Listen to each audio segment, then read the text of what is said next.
अथ श्री अनन्तपद्मनाभमङ्गलस्तोत्रम्।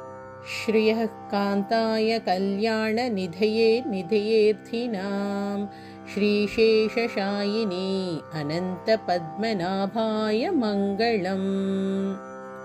स्यानन्दूरपुरीभाग्यभव्यरूपाय विष्णवे आनन्दसिन्धवे अनन्तपद्मनाभाय मङ्गलम्। हेमकूटविमानान्तः भ्राजमानाय हारिणे हरिलक्ष्मीसमेताय पद्मनाभाय मङ्गलम्। श्रीवैकुण्ठविरक्ताय शङ्खतीर्थाम्बुधितटे रमया रममाणाय पद्मनाभाय मङ्गलम्।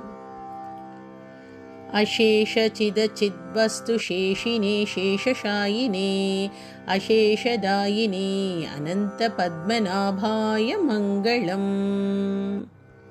यत्पदं परमं सेव्यं सदा पश्यन्ति सूरयः सेनापतिमुखास्तस्मै पद्मनाभाय मङ्गलम्। चतुर्मुखेश्वरमुखैः पुत्रपौत्राधिशालिने समस्तपरिवाराय पद्मनाभाय मङ्गलम्। दिवाकरयतीशानयोगिहृत्पद्मभानवे परस्मै ब्रह्मणे अनन्तपद्मनाभाय मङ्गलम्। पराङ्कुशप्रबन्धोक्तिप्रथिताय परमात्मने पूर्णाय महते अनन्तपद्मनाभाय मङ्गलम्।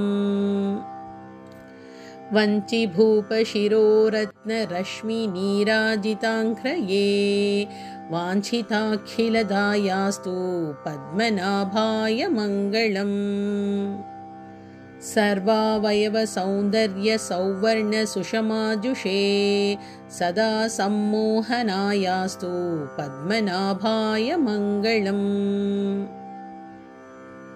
योगेश्वराय कृष्णाय नरसिंहाय योगिने योगमुद्राभिरामाय पद्मनाभाय मङ्गलम्।